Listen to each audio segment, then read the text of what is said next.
Hello, you wonderful readers and listeners of Big Blue View. Nick Filato here to break down the 4 touchdown passes from Josh Allen to Gabriel Davis, because Brian Daboll could be the next head football coach of the New York Giants. These are some nice designs. Let's get right to it. All right, here's the first touchdown pass to Gabriel Davis. It's a 1st and 10. It's an 18-yard strike. If I had to name it anything, it would be to create traffic and confusion against man coverage. And you can see the tells right here. We start with the 3-by-1 set from the Bills. You have Devin Singletary offset to the lone receiver side where Gabriel Davis is. So what Brian Daboll is going to do pre-snap is going to use this motion from the number 2 receiver Cole Beasley over, and then watch what happens, then we'll break it down.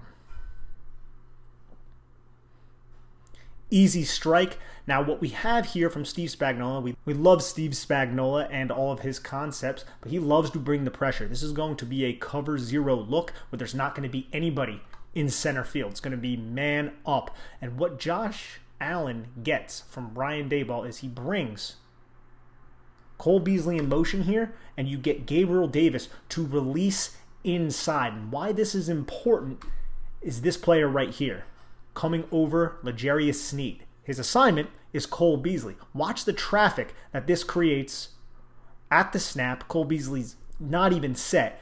Cole Beasley starts heading outside like he's going to be going to the flat. So what does L'Jarius Sneed needs to do?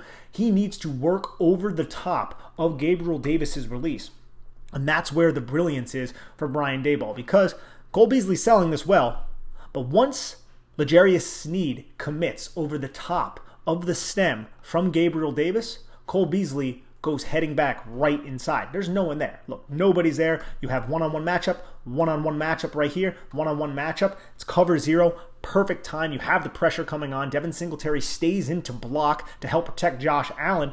And watch what Sneed does. He completely panics here. He turns and he makes contact right here with number 21. Number 21 falls, and you have a wide open receiver in Gabriel Davis for the touchdown. This is a great call against a man look, specifically against a man look with a heavy blitz, like a cover 0 type of look here, because it's all about the subtleties. The fact that Cole Beasley was able to sell some type of maybe wheel route or something into the flat created incredible panic in L'Jarius Sneed, making him think he had to work over the top of this, but in reality, Beasley is going to cut that off at the perfect time, head back inside, create the panic, and then that's going to lead to the contact that results in the touchdown for Gabriel Davis.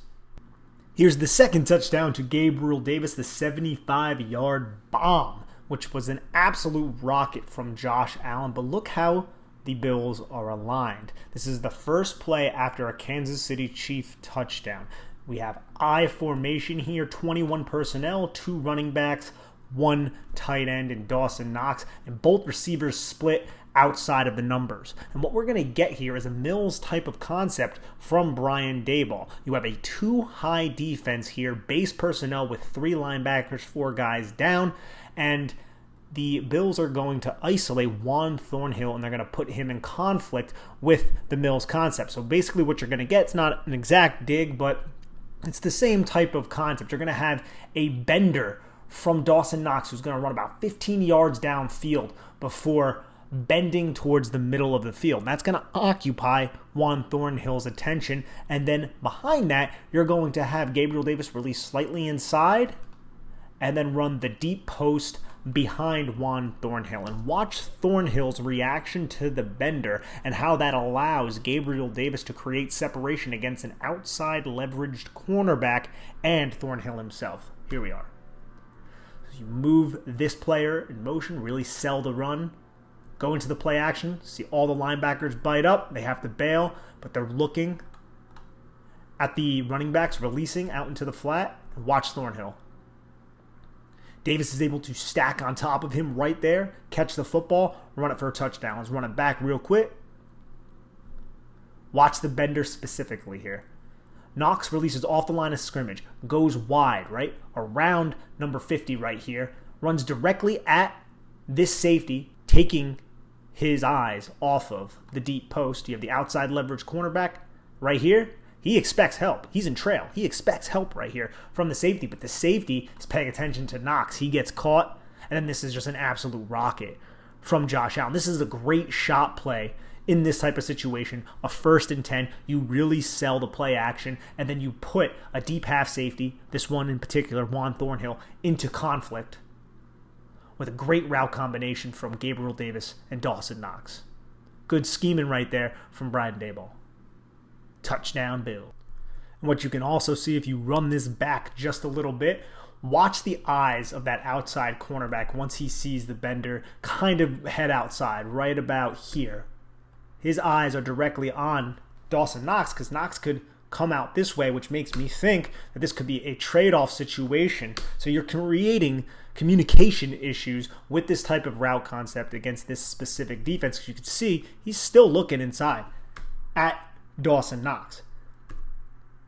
And then he realizes it's not that. So Dawson Knox's presence basically occupied Thornhill and that cornerback long enough to allow this to happen. Let's go over the 3rd touchdown right here. Now this one is 4th and 13. This is a big moment in the game. This is the first time the Bills scored a touchdown where you thought, hey, the Bills may win this football game. And if you look at the pre-snap look right here, you have a cover 4 type of look, but mainly these guys are playing the sticks. They do not want to get beat at the sticks, and you'll see the 2nd level defenders all play depth near the stick. But what's going to happen at the snap is the defense is going to transition into a middle of the field close cover 3 type of look. This safety is going to drop down to the middle of the field to kind of seam. Then you're going to have deep 1/3, deep 1/3 in the middle of the field, and deep 1/3. And I love this because this is Brian Daboll scheming along with the personnel, having success in a huge moment against a middle of the field closed defense. We saw in the last play, that was a middle of the field open defense with 2 safeties with deep half responsibilities. This is not that. So you have a stack with Cole Beasley and Gabriel Davis right here. This touchdown goes to Gabriel Davis because every passing touchdown went to Gabriel Davis. And then we have Dawson Knox who's going to chip and then release, and you have Stephon Diggs over here. And watch this play. Watch what Josh Allen does, which I'm sure Brian Daboll instructed him to do, to put this specific defender right here into a position where he was going to be distracted, which is going to put this defender right here into a really disadvantageous situation against Gabriel Davis where he gets absolutely bodied, which we'll see right here. Watch Josh Allen. Looks in that direction. This safety moves over that way, and then he hits it with the pump fake. Safety's hips is this direction, right? Touchdown. Now, watch how this happened, though. Josh Allen's movement and the pump fake occupies this safety. That is correct.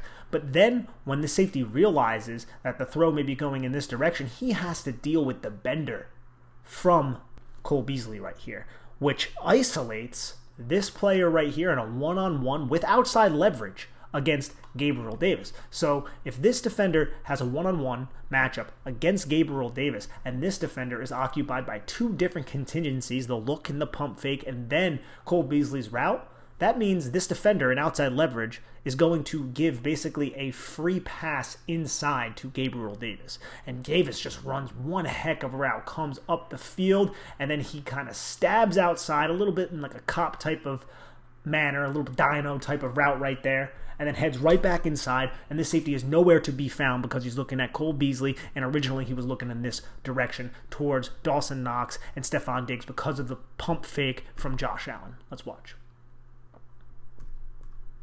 Once he looks in this direction, the safety's all the way in the middle of the field. There is just nothing but wide open space right here. And then look at this poor cornerback who just fell by this little dino stem right here. Boom, boom, bye. Touchdown, Gabriel Davis. That is just an awesome play and a must-have-it moment from Brian Daboll, from Josh Allen, from Gabriel Davis. It's unfortunate that the Bills could not win this football game, but converting like this on a 4th and 13, I was jumping out of my seat, and I'm not even a Bills fan. Hey, I'm in the corner now. So we have this 3-by-1 set right here from the Buffalo Bills. And this one isn't as much Daboll scheming. It's just Josh Allen recognizing a mishap from the Kansas City Chiefs. And I wonder if people can kind of point it out right now. But what we're going to get from a coverage standpoint is a too-high man coverage type of look. We can kind of see that right here. And look at one of these defenders and how they are providing excellent inside leverage for Gabriel Davis, and that is this defender. And if you look, you could see number 30 and then the safety right here communicating to this defender to bump over so he can take Gabriel Davis and not allow Gabriel Davis to have this easy inside route. And that's exactly what Gabriel Davis receives, ladies and gentlemen. And what do you want to do to split a too high safety who has to bounce their landmarks outside of the hashes? Well, that's going to give you the middle of the field. So you cannot allow an inside release, an easy inside release, I should say, for Gabriel Davis. That's exactly what happens here. And this is right before the snap. But I like this play and just the overall nature of the design, even though this was more so of a mishap from the Kansas City Chiefs. But you have this post, just in case it is a too high defense. You can possibly just allow Gabriel Davis to win that one-on-one matchup, which he does, provided, obviously, like we went over, the fact that the Chiefs are not in the optimal position. And then you have what I think was supposed to be a corner type of route, but it gets played really well by the Chiefs, and then an under type of route around the sticks from Dawson Knox to the play side over here, the 3 wide receiver side. But watch how it is played by the Kansas City Chiefs. You can kind of see they're a little bit frantic right before the play, saying get over, get over, get over, and then watch the release right here. Gabriel Davis has easy access outside. That's not good leverage right there from that cornerback. He uses his hands, and then he leans into this corner. Now, that is a great technique called the flipper technique, where you lean into that cornerback, and then you can use your shoulder to kind of muscle your way to create separation. You're not fully extending, so you're not going to get called for an OPI here, but you can create separation at your break by kind of using your shoulder to nudge off of that defender. That's exactly what Gabriel Davis does. You can see right there, he does it. Watch. Get off me. And both those safeties outside of the hashes, kind of shaded towards the numbers. It's not their responsibility in the middle of the field. You cannot get beat inside like that defender just did. Easy touchdown from Gabriel Davis. Great recognition from Josh Allen. Great route from Gabriel Davis. And honestly, Steve Spagnuolo should have been paying a little bit more attention to Gabriel Davis as a number 3 wide receiver here, because the guy already burned you for 3 touchdowns. You're going in that split safety look. I get that. You want to eliminate the deep throws in this type of situation. This is a 1st and 10 situation. You run man coverage. It's just this cornerback gets beat inside. You know, sometimes you just lose matchups. And that's exactly what happened here. And that's it, ladies and gentlemen. Those are the 4 touchdowns that I wanted to break down from the Buffalo Bills. Unfortunate loss against the Kansas City Chiefs, who will be hosting their 4th straight AFC Conference Championship game. I heard that that's the first time a team is hosting their 4th straight Conference Championship game, which is wild to me for the AFC because they had the New England Patriots and everything there. But it's unfortunate for the Buffalo Bills, but they'll be back, hopefully. Although they did lose Joe Shane to the New York Giants, they're more than likely going to lose Brian Daboll.